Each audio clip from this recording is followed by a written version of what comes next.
चलिए आगे बढ़ते हैं और न्यूज ब्लास्ट में खबरों का रुख करते हैं। सबसे पहले बात करते हैं भारतीय अर्थव्यवस्था की। भारतीय अर्थव्यवस्था उड़ान भरेगी। रेटिंग एजेंसी क्रिसिल की ओर से एक रिपोर्ट जिसमें भारतीय अर्थव्यवस्था का आकार 2031 तक $60 ट्रिलियन का हो जाएगा। इस दौरान भारत की जीडीपी की सालाना विकास दर भी 6.7% होगी। हालांकि कुछ कारणों से भारत की अर्थव्यवस्था पर असर नजर आ सकता है, लेकिन कैपिटल एक्सपेंडिचर और प्रोडक्टिविटी में बढ़ोतरी होगी। ये 2031 का साल रहेगा और इसी की वजह से भारत की सालाना जीडीपी में भी तेजी का रुझान देखा जाएगा। अमिताभ मुखर्जी होंगे एनएमडीसी के नए सीएमडी। सार्वजनिक उद्यम चयन बोर्ड पीईएसबी ने अमिताभ मुखर्जी का चयन किया है।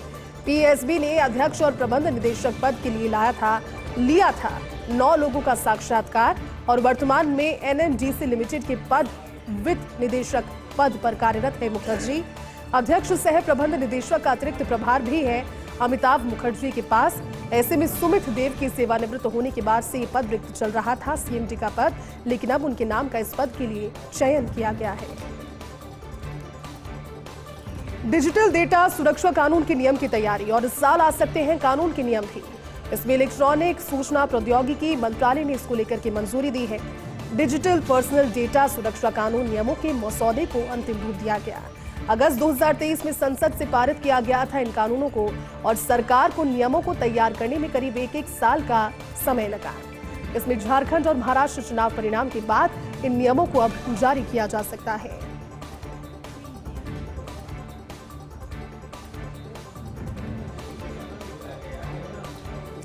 पाकिस्तान की हरकत को आईसीसी की ना। जी हां, अगले साल पाकिस्तान को करनी है चैंपियंस ट्रॉफी की मेजबानी, लेकिन इससे पहले पाकिस्तान अपने देश में ट्रॉफी का टूर करेगा। ट्रॉफी टूर के तहत विवादित पीओके ले जाने की भी घोषणा की थी पीसीबी ने, लेकिन बीसीसीआई की आपत्ति के बाद आईसीसी ने अपने फैसले को लिया है और ऐसे में पाकिस्तान को पीओके में ट्रॉफी नहीं ले जाने के आदेश भी दिए हैं। पाकिस्तान में अगले साल 19 फरवरी से शुरू होनी है चैंपियंस ट्रॉफी लीग, लेकिन भारत के पाकिस्तान नहीं जाने के कारण टूर्नामेंट का कार्यक्रम अभी तक घोषित नहीं हो पाया है।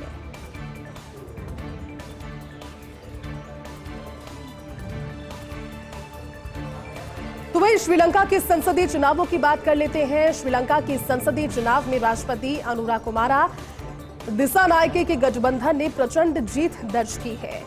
इस गठबंधन की जीत बहुमत के साथ हुई। गठबंधन नेशनल पीपल्स पावर, जिसे एनपीपी भी कहा जाता है, उसने जीत दर्ज की है। गठबंधन ने 225 संसदीय सीटों में से 159 सीटों पर विजय हासिल की है। दिसानायके को तमिल समुदाय के गढ़, उत्तर और पूर्व श्रीलंका में जबरदस्त समर्थन मिला। विपक्षी नेता प्रेमदासा की पार्टी ने 40 सीटों पर कब्जा जमाया। सिर्फ 3 सीटों पर ही जीती है राजपक्षे परिवार की पार्टी। तो वहीं राष्ट्रीय राजधानी दिल्ली के आबोहवा में प्रदूषण का स्तर बढ़ने की वजह से प्राथमिक स्कूलों में छुट्टी की गई है। दिल्ली के शिक्षा निदेशालय का आदेश अब इसके लिए जारी हुआ, जिसमें 5वीं तक के बच्चों को ऑनलाइन शिक्षा देने की घोषणा अभी की है। दिल्ली के मुख्यमंत्री आतिशी ने एक्स पर सूचना पोस्ट की और लिखा कि अगले आदेशों तक प्राथमिक स्कूलों के लिए ऑनलाइन क्लासेस की व्यवस्था, क्योंकि दिल्ली की आबोहवा लगातार दूषित से ज्यादा दूषित होती जा रही है और कई इलाके ऐसे जहां पर 400 भी एक्यूआई पहुंच गया है। ऐसे में ये निर्देश छोटे बच्चों के लिए खासतौर पर जारी किए गए। वायनाड की त्रासदी की बात कर लेते हैं। वो त्रासदी सभी को याद होगी, लेकिन वायनाड की उस भयंकर त्रासदी को राष्ट्रीय आपदा घोषित नहीं कर सके। जी हां, केंद्र ने केरल सरकार के सामने खुलासा किया है। जुलाई में वायनाड में लैंडस्लाइड में 200 से ज्यादा लोगों की मौत हुई। केंद्रीय गृह राज्य मंत्री नित्यानंद राय ने केरल सरकार को पत्र भेजा। एसडीआरएफ एनडीआरएफ के दिशा निर्देशों में राष्ट्रीय आपदा का प्रावधान नहीं है, इस चीज का जिक्र हुआ। ऐसे में अगस्त में केरल सरकार ने प्रधानमंत्री को एक पत्र लिखा। इस पत्र में वायनाड त्रासदी को राष्ट्रीय आपदा घोषित करने की मांग की, लेकिन वायनाड की आपदा राष्ट्रीय आपदा घोषित नहीं हो सकती। चलिए बात कर लेते हैं अंतर्राष्ट्रीय मुद्रा कोष IMF की, जिसकी पाकिस्तान को फटकार। शहबाज सरकार को बजट पर कड़े नियंत्रण करने की बात कह दी है 2 टूक शब्दों में। अपने खर्च में कटौती के अलावा वित्तीय अनुशासन पर भी शहबाज सरकार को ध्यान देने की बात कही है। IMF ने अपनी हालिया रिपोर्ट में कहा कि पाकिस्तान अपने राजस्व का 60% हिस्सा कर्ज चुकाने में खर्च कर रहा है और इस वजह से आम जनता के हित के पैसे सिर्फ और सिर्फ कर्ज के लिए पहुंच रहे हैं। वित्तीय प्रबंधन पर ध्यान देने के साथ इस पर भी काम करने की बात IMF की ओर से पाकिस्तान सरकार के लिए कही गई। तो वहीं ब्रिटेन के प्रधानमंत्री कीर स्टारमर के कार्यालय में माफी मांगी गई है। दिवाली के उत्सव पर खाने में शराब और मांस पर विवाद से जुड़ी हुई ये जानकारी। कई आपत्तियों के बाद शराब और मांस को दिवाली के मौके पर डिनर का हिस्सा बनाना गलती माना गया है और गलती मानते हुए माफी फाइनली मांगी गई है।